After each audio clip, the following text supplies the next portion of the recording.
Hey everybody, welcome back to Vinyl Junkie Record Shop. My name is Mike, and we're wrapping up. We just wrapped up the first week of 2024, and I'm a little bit late to this, but I'm going to roll out my favorite metal albums of 2023. I'm going to show. I just wanted to show everything I bought in 2023. I didn't buy a whole lot of new stuff, mostly because things are just expensive. Vinyl records are expensive, at least. So I've got a couple of CDs I want to show, and then I'm just going to I'm going to do a top 10 list. I'm going to show you I'm going to kind of rank those final 10. I'm going to show you are what I've tried to put in orders the best I can of what I've listened to the most and what I kind of enjoyed the most. The others are in no particular order, and you know, if I didn't really like it this year, then I wasn't going to buy it. So everything that I have that I'm going to show you are titles and bands that I've really enjoyed listening to. So I'm going to show you the first CD, and this is a death metal band. I believe I want to say they're from Minnesota, but I'm not particularly sure. I haven't done a lot of prep work for this video because I want to just get it done. And the reason it's so late is because I just got my last record that's in my top 10 list. It was just delivered yesterday or the day before that.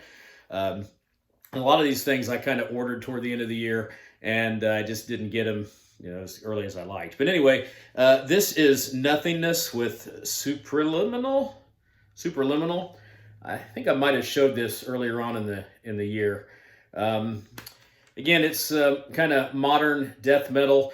It's got a bit of everything that you like if you're a death metal fan. It's got slam, grind, thrash, even some just traditional metal elements in it. A lot of transitional stuff, a lot of great musicianship, and the songs all flow together very well. And this was one of the newer death metal bands that came out that caught my attention.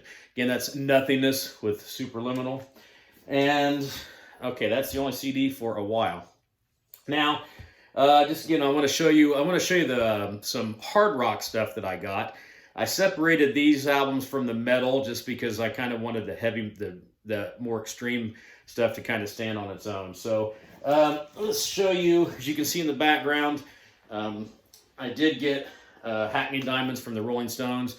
This is the Target exclusive purple vinyl. I don't think I'm going to get all these records out and show them, or the video will be too long. But I might do a breakdown of some of these individual titles later on. But I really, really like the new Rolling Stones album. I know a lot of people feel like it was overproduced. It sounded too robotic. I don't know. I think it sounds really good. I think the songs are really well written, and I don't have any problems with it at all. I really enjoy it. Let's see. What else we got? We've got Dirty Honey, Can't Find the Brakes. I got this album. It's good. I really like it. I don't listen to it a whole lot, or haven't spun it as much as I probably should. I picked it up because I was going to go see them in concert, and then I didn't end up going. And it was only like $18 when it came out. So it's good stuff if you like classic hard rock like Aerosmith, Black Crowes, things like that. Dirty Honey. This one I really, really liked a lot. I haven't spun the vinyl very often, but I listened to this an awful lot in my car on my commute to work. This is Phil Campbell and the Bastard Stuns with Kings of the Asylum. And this is really, really good guitar riff-driven hard rock. Sounds very 80s, kind of 80s, a little heavier than your traditional hard rock bands, but not quite as heavy as the metal bands. But really good anthemic songs on this, and it's a really cool album cover, and it's really neat because it is Phil Campbell and his actual sons are the band. Really good album. Picked this up because, again, it wasn't very expensive, and, I've always liked this band. This is Steel Panther on the prowl. If you know who Steel Panther is, then you know what you're going to get. They're not for everybody because their songs are really kind of... the lyrics are not for the faint of heart, let's just say that. This band has no you-know-whats to give, and that's kind of what I like about them. But aside from that, these guys are really good musicians, and the songs are really catchy, and the music is really good. I like Steel Panther. I thought this was a good album. And then the last kind of hard rock album I wanted to show is from a legendary band who just announced a U.S. tour with another legendary metal band, Saxon. This is Uriah Heep with Chaos in Color. Really, really great album. This current lineup of Uriah Heep with Mick Box as a sole arranging member is absolutely fantastic. Just great musicians. Bernie Shaw is a great vocalist. Phil Lanzon is a great keyboardist. Dave Rimmer on bass, and I can't think of the name of the drummer, but man, these guys can really play. And all of these newer Uriah Heep albums from the 2000s on have been excellent albums. This thing is just amazing. This band is a great band, and I highly recommend you check this out. And if you can get to see Uriah Heep and Saxon this year in their tour, absolutely go do that. Okay, so on to the metal. Again, I'm going to show you the ones that I bought that didn't make the top 10 list. Now, again, I would preface this with, this is my list. These are my choices. It doesn't necessarily mean that I've picked the most artistic albums of the year or the ones that the critics really loved. This is what I like. This is the stuff I like to listen to. And just because it made my list doesn't mean it should have made yours. Or if you've got something on your list that didn't make mine, it just means we all have different tastes. I did watch a video from a guy, I don't remember who. I liked the video, but I thought he was being kind of hard on some of these newer metal bands, as they're being very, kind of generic. They don't play with heart. They sound like old classic bands, and he's not wrong about that. And he used the example of Frozen Soul, who a lot of people really like, and I'm one of them. I like them. I didn't buy their album this year. But I think that, a while back, I had to look up this term called gatekeeping that was popular on the internet amongst the woke community. I didn't even know what they meant by gatekeeping. And I know this now because we'd done it for years. We would see a kid walking down the street with a Slayer shirt on and be like, "Hey, man, do you really like Slayer, or do you just like the shirt?" Or sporting events, the guys would wear L.A. Kings hats back in the day. So, are you a Kings fan or just like the hat? That kind of thing. Gatekeeping. Well, the metal community's been doing it all the time, and it kind of started with the invention of thrash. And anyone my age remembers, if you were a kid that went to a Slayer or an Exodus concert, and you were wearing a Rat t-shirt, you were likely to get beat up, which I think is just absolutely silly. You're there, you're supporting the scene, you're supporting the music. If you're new and you like Frozen Soul because you like the sound of what they're doing, and you're not old enough to understand that they were highly influenced by bands like Bolt Thrower and Obituary, so be it. Just because one person likes Frozen Soul and you don't, doesn't mean that they don't have good taste. It just means that your tastes are different. So let's keep that in mind, and I'm going to talk a little bit more about that as I talk about these first two albums I'm going to show. The first one is, of course, one of the more popular releases this year. This is Metallica, 72 Seasons. I just listened to this on my way home from work this morning, and to see, how it resonated with me after a while, because I hadn't spun it in quite some time. I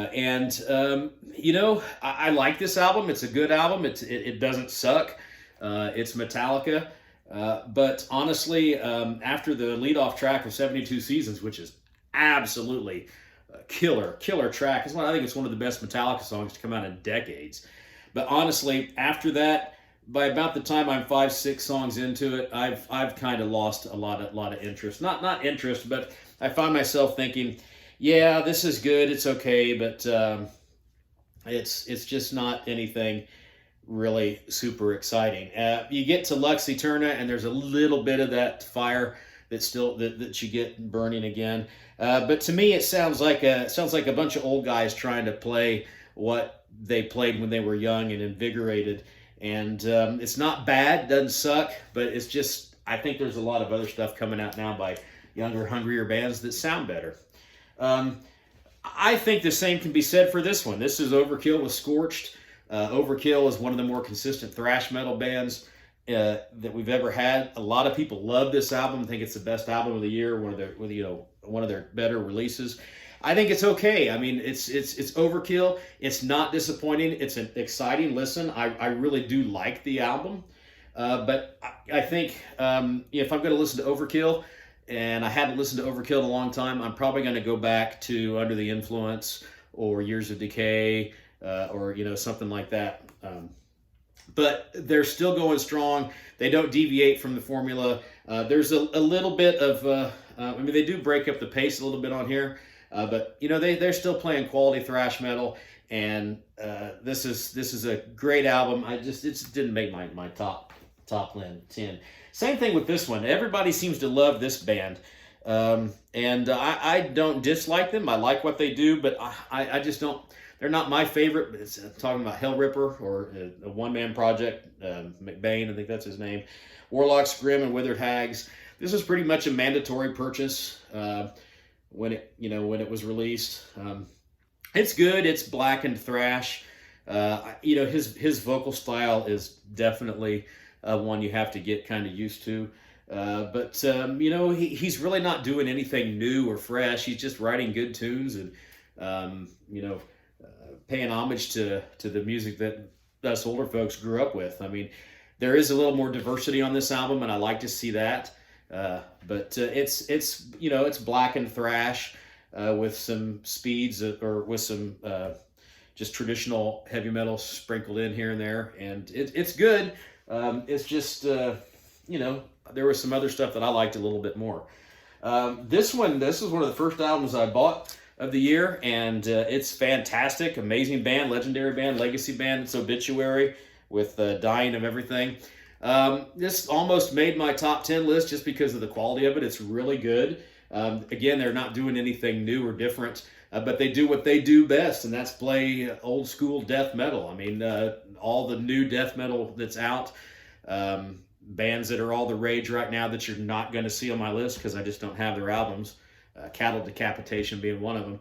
Everybody loves Cattle Decapitation. I don't dislike them. I just I'm rather listen to what the kind of style of music that Obituary plays, and this thing is chock full of pile driving, bulldozing riffs, and John Tardy's signature vocals. It's a really great album, enjoyable from top to bottom.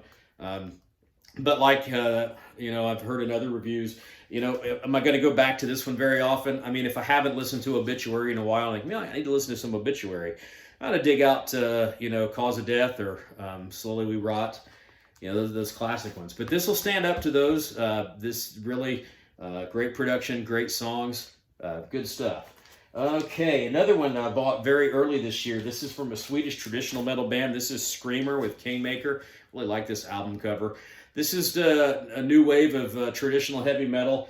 These songs are a little catchier, a little more hard rock sounding maybe than metal. They don't have that real metal edge, but this is good stuff. This band's been out for a while. I want to say this is their 4th release, but they've got a decent back catalog. But this is really catchy material. And I gave this a lot of listens. Since it came out so early, there's been so much other stuff after that it didn't get as much rotation. But really a good album, and I'd recommend it if you like that old school traditional heavy metal. So Screamer, Kingmaker. This one I just finally picked up because the price came down to what I thought was reasonable. Just a classic U.S. power metal outfit from Denver, Colorado. This is Jagdpanzer with the Hallowed. This is a double vinyl. There's a picture of the band. You've got legendary Harry the Tyrant Conklin on vocals, and I can't think of the guy's name off the top of my head. The guitar player that's been with the band forever. Oh, come on. Mark Breotti. Yeah, that's what I was looking for. But anyway, this is really cool stuff. It's a concept album about kind of a post-apocalyptic society trying to survive through adverse conditions. I believe that's kind of the storyline. There's also like a comic book, graphic novel kind of comic book that goes with the album story that you can get from the band's webpage. But this has got really, really great old school power metal anthems. It doesn't sound anything new or refreshing. They're not reinventing the wheel, but again, they're doing what they do best. They're writing those kind of classic power metal songs in that vein and style that I enjoy. It's a little heavier than it's heavier than the hair metal from the 80s. Not quite as heavy as thrash, or certainly not death metal or anything like that, but it kind of lays right in there nicely with things like if you like Judas Priest, Iron Maiden, you're going to love Jagdpanzer. And then those bands that came out in the 80s like Malice, Vicious Rumors, Metal Church, Iced Earth, Nevermore, stuff like that. So they've been doing it a while, and you can tell when you listen to this, it's quality metal. Jagdpanzer with the Hallowed. All right, another kind of newer band. I showed this after I went to go see their concert last year. They were on tour with Satan and Haunt. This is Night Demon with Outsider. A really good album. They play a kind of a traditional new wave of traditional heavy metal. This one is a little bit less thrashy than some of their earlier stuff.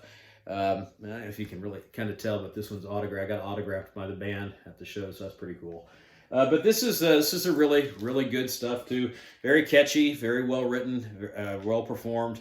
My only gripe about this album is that it's just not very long. At 7 songs, and one of those songs is not, the prelude is not very long. So we're talking about like 6 proper songs. But good stuff nonetheless. Track like The Wrath is maybe my favorite from it. It's got that heavier element of the band that kind of pushes the accelerator toward more of that kind of thrash metal territory, but a little step heavier than your regular variety of heavy metal. But yeah, check out Night Demon. They're up and coming. Their stock shot up a lot this year. Okay, I think that is that. Are we ready for the top 10? 1, 2, 3, 4, 6, 7, 8. All right, this I guess this would be my honorable mention. This would come in at number 11. I just recently picked this up. This is a band that got a lot of hype this year. And it's appeared as the number one on a lot of lists, and I can see why. I really, really like this album a lot. I just haven't spent enough time with it for it to go higher up the list, and I'm sure the more I do listen to it, every time I have listened to it, I enjoy it even more. And you could say this is maybe kind of trendy. I don't care. Trends are what push the scene, and what's popular is what people start to listen to. I think that this has a neat characteristic to it. It's unique the way it's flavored, but this is black metal, which is not one of my favorite genres, from an American black metal band from Denver, Colorado. Denver. This is Wayfarer, the American Gothic.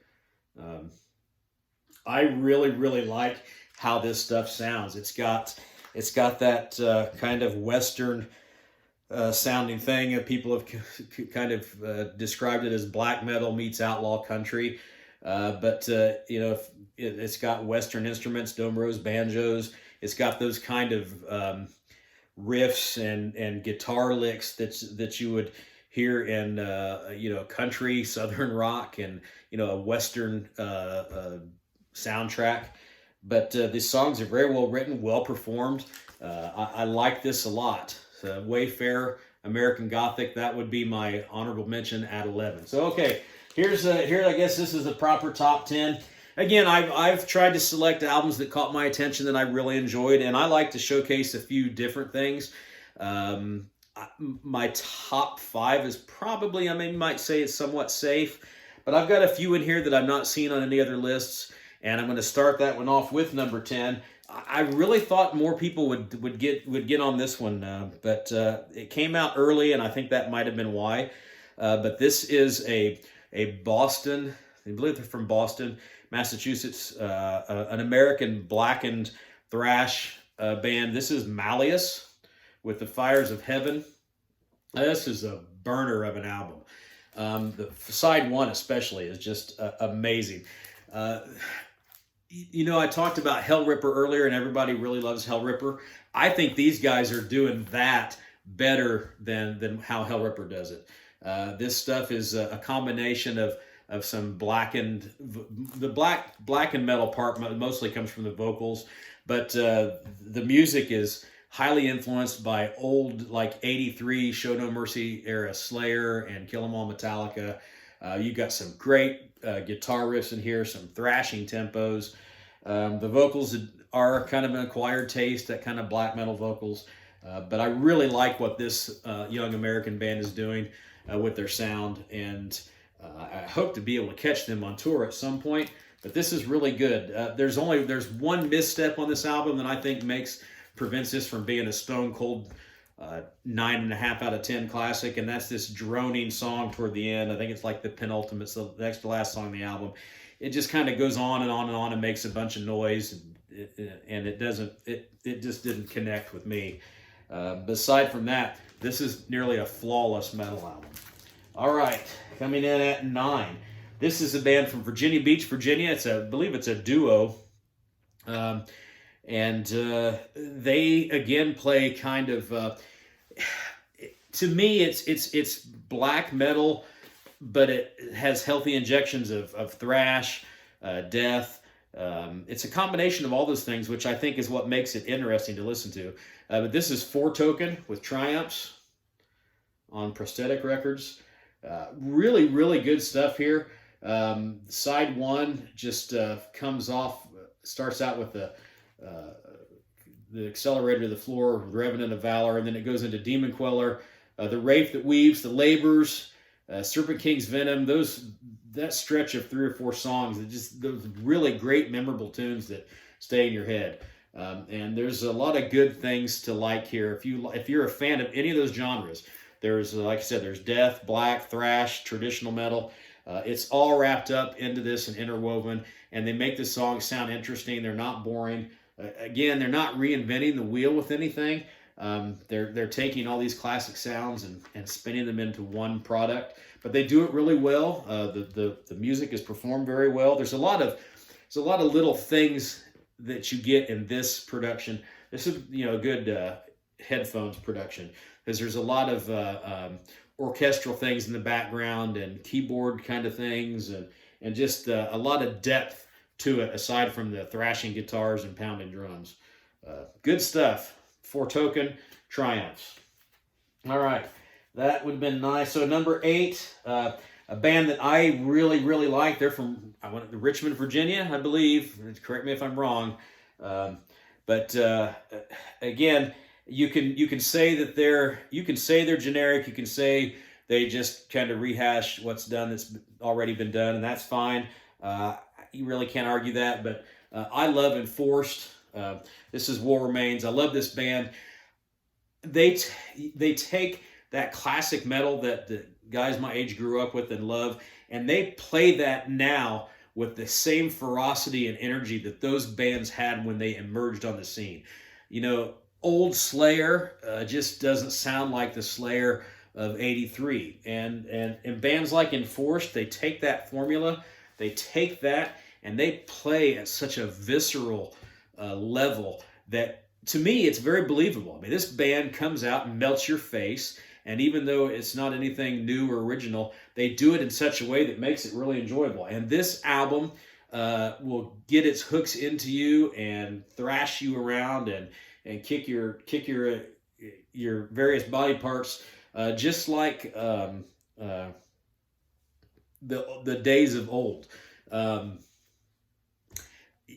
I think that Rain and Blood is like the standard bearer of late 80s and thrash in general. This is kind of like a new era Rain and Blood. I mean, it's great stuff.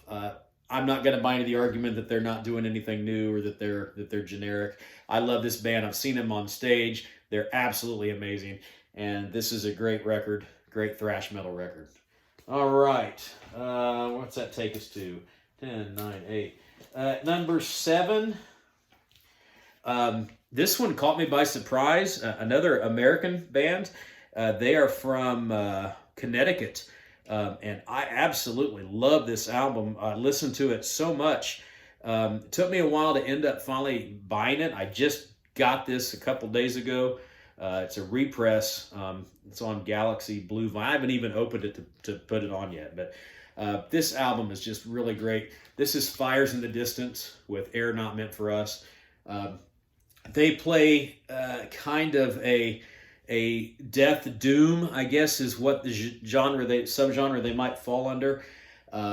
They don't play fast. This isn't going to pound your face off, but the guitar tones are just so heavy and deep. And this is a beautiful album. There are piano movements interwoven through all these heavy, brutal guitar riffs, and there are some clean vocals intermixed with the harsher vocals. And these songs are just really emotive. There's a lot of emotion that goes through this album, and it's very gripping and very enjoyable. And it's different for me because I don't normally like a lot of the doom and slower doom stuff. It's not slow like Bell Witch. I can't listen to that kind of stuff. It just drones on to me. I don't like it, but this a lot different. If you like just death metal and that death metal guitar tone, you're going to get a lot of that with this band. But very emotive, very beautiful and haunting. Great album. I highly recommend it if you've not heard of them. And I really like this album art, this album cover. This might actually be, as far as like the album art of the year, maybe my pick for that. But again, Fires in the Distance, Air Not Meant for Us on Prosthetic Records. Okay, and at number 6, Tried and True, great thrash album. This is probably the thrash metal album of the year for me. I love this band. They don't get talked about a lot. I've seen this album on a couple of lists, and I'm not surprised that I've seen them on the lists from the folks that put them on there. But this is a great band. They can really do no wrong, especially here lately. But this is Spain's Angelus Apatrida. I believe that's the proper spelling, Angelus Apatrida, because I went to go see these guys in Cincinnati and to tens of fans, which was absolute travesty. This band, this is one of the top thrash bands out today, and nobody knows who they are. Nobody in the U.S. really hops onto this, and it's a shame because they put on such a great show. And these songs are so well written. This album has a lot of diversity on it. It'll melt your face, then it slows down. It has a lot of traditional metal kind of sounds on it. The things that I like with my thrash metal, I don't like just all blazing tempos. I want some depth and some diversity, and you get a lot of that on this particular release, Aftermath, Angelus Apatrida.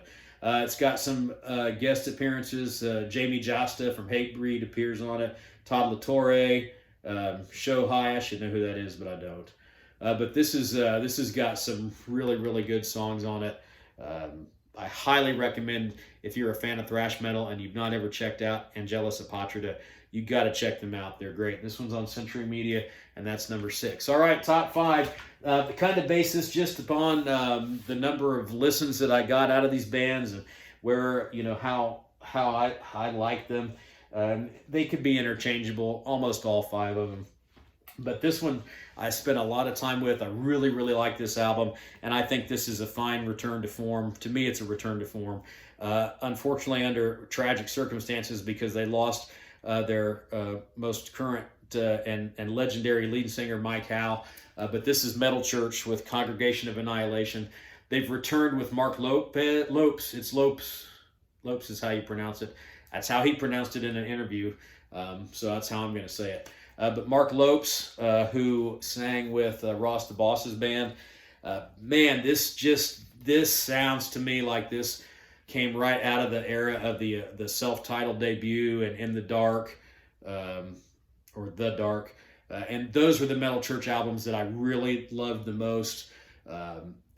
These songs are just so well written, which is a testimony to Mark Vanderhoof, Kurt Vanderhoof, I'm sorry, Kurt Vanderhoof, and the great songwriter and metallic genius that he is. But all these songs are great from top to bottom. Another Judgment Day kicks it off with the bang. Congregation of Annihilation is a great tune. Pick a God and Pray. Children of the Lie. Me the Nothing is one of my favorite songs on it. It's a little bit different sounding from them. Making Monsters, Say a Prayer with 7 Bullets. Just a great album, top to bottom. The Mark kind of has the range of a Mike Howe, but more the tone of a David Wayne. So you get a little bit of a combination of both. But this sounds like the classic Metal Church, and I think this album has.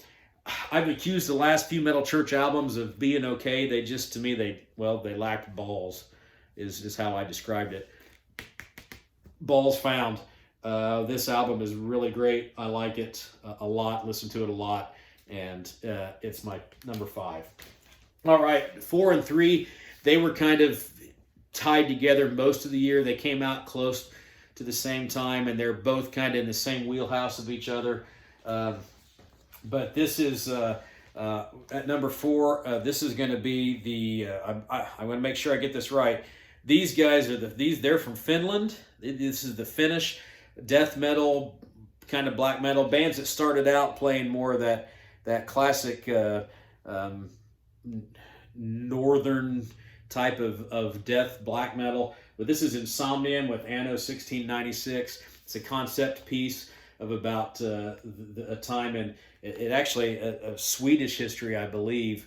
But the witch hunting days back then, and this tells a story. The music is actually based upon, I'm not going to try to pronounce their names, but the music is a musical adaptation of a short story that was written by one of the band members. And with this album, you get like a 16-page booklet that has that short story on it. This pressing sounds really good. Great songs. There's a lot of depth to this. It's not just straight death metal. This band has added a lot of more kind of melodic elements to their sound over the years, and it just works really, really well. It sounds very professional, well produced, well put together. I liked this album a lot, and it comes in at number 4. Very similar to that at number 3. This is the band. These are the Norwegians of the group. Another band that really can do no wrong here lately. This is 13th studio album. Is it their 13th album? Somewhere around there. But this is Enslaved with Heimdall. Really, really good stuff on this album. It's got a lot of diversity, sonic diversity. Behind the Mirror is a great song. It's got a great opening riff. There's some elements that break down in that almost sound like they could be played by jazz instruments. Congelia, that one takes a while for me to really fire off because it's got this weird disjointed rhythm that carries on and on and on in it. But then once it does get toward the end, it hits you in the head a little bit more. Forest Dweller, great song. This is just really good stuff. A lot of depth, a lot of emotion in this also. A lot of beautiful passages, softer, more melodic elements. And then when they get heavy, they still play very heavy. So there's a lot to appeal to fans of various forms of extreme music. But these guys just are, they're experts of their craft, and you can tell that as you listen to this album. So number 3, Enslaved with Heimdall. All right, we're getting down to it. My number 2 album of the year, this is going to be a surprise. I've not seen this on anybody else's list. I've not seen a whole lot of people talk about this one. But this is a new band out of Atlanta, Georgia. And I absolutely loved this album from the moment I heard it. And it just got its hooks in me. And it's been one of my favorites all year. This is Crossed Hearts with Forced Perspective. They play a more traditional 80s kind of sounding metal. I think if you like Dokken was one of those bands that they weren't quite hair metal, but they weren't quite Judas Priest either. But there's elements of Dokken, Scorpions, Judas Priest in here. But to me, the star of this show is Carly Jackson, the vocalist. She's got a great, unique voice. Almost sounds like a metallic Stevie Nicks. And these songs are just really driving, hard rocking metallic songs.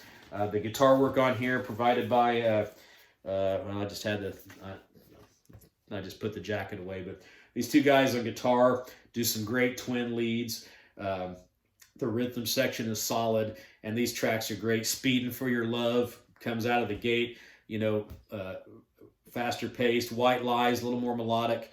Bad Guy, same thing. Ruminating was the song that got played a lot on YouTube.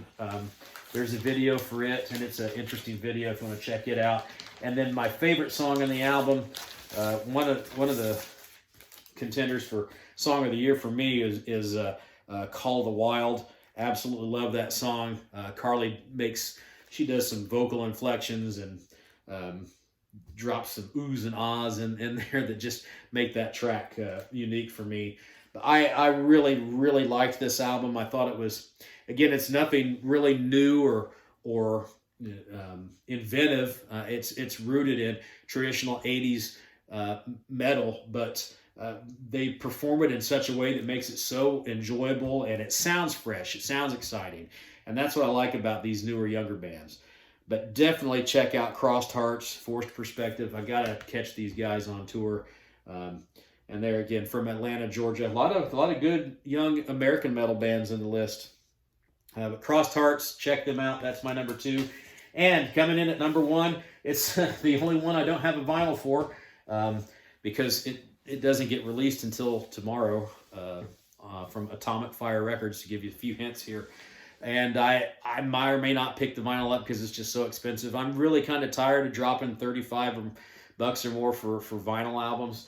I think in 2024 my purchasing habits might change. I might get more away from the vinyl and just really limit vinyl releases to my absolute favorite ones, which I've tried to do this year, and even then it just gets expensive. But I'll probably end up getting the vinyl on this because I just really love this album.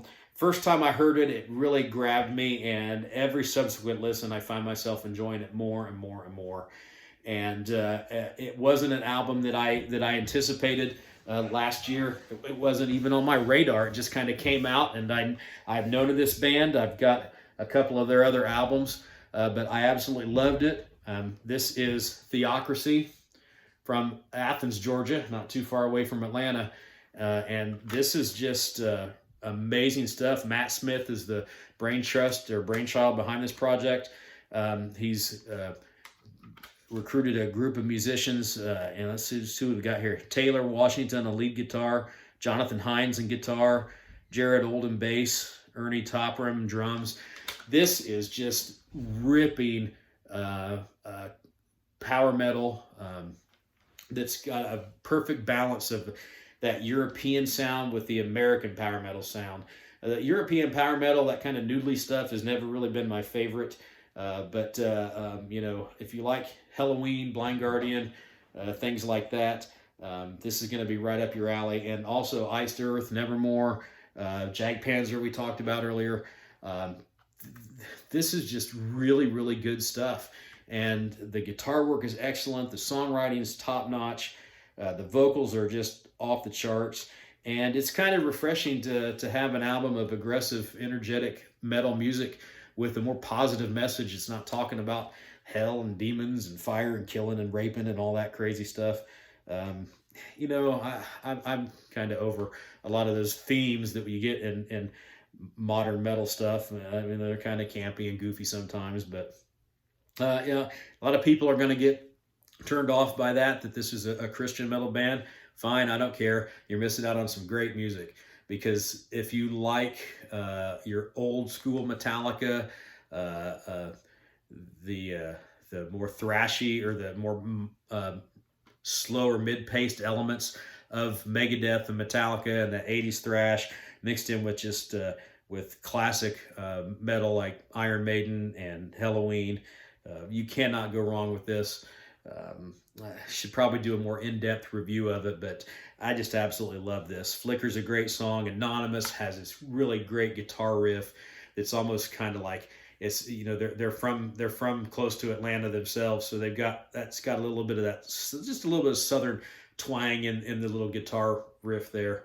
Mosaic, the title track, is great. Sinsidious, absolutely blistering metal track. Return to Dust, The Sixth Great Extinction is another heavy song. Deified, The Great Hope. Liar, Fool, or Messiah is another great heavy song. And then Red Sea is very epic. It's like 19 minutes, and it tells the story of Moses, and then kind of relates that to people in their modern day lives toward the end. It's got a lot of depth, twists and turns. This album is full of twists and turns and hills and valleys, and it doesn't get boring. It never really lets up. It's an absolutely great album, and it was kind of an easy pick for my number one.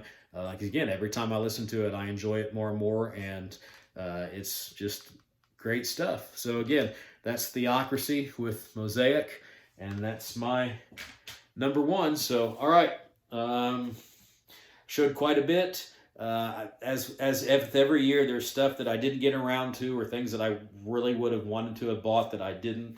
Things that had I spent more time with, they probably would have made the list over some of these others. And I'll probably do a video here coming up with touching on some of those releases. There's still a few in the mail I haven't got yet. One in particular is a band, Indianapolis area band called Grave Ripper, that I wanted to show. So check them out if you've not heard of them. Great old school thrash metal. So yeah, a lot of good stuff, a lot of good death metal this year. Just a lot of that didn't make the list. A lot of interesting black metal stuff. Not my favorite genre, but I'm gonna have to have a kind of more interesting element to those styles to pique my interest, which is why I kind of like the Wayfarer. It's got that kind of a unique flair to it. But yeah, let me know what you think of my list. I've been excited to see everybody else's. Thanks for tuning in. If you're new to my channel, appreciate you stopping by. Hit the like and subscribe. Maybe one of these days, maybe I'll get to 500 subscribers. I'm close to, on my way to 300 now. But for those of you that do watch my videos on a regular basis, I appreciate it.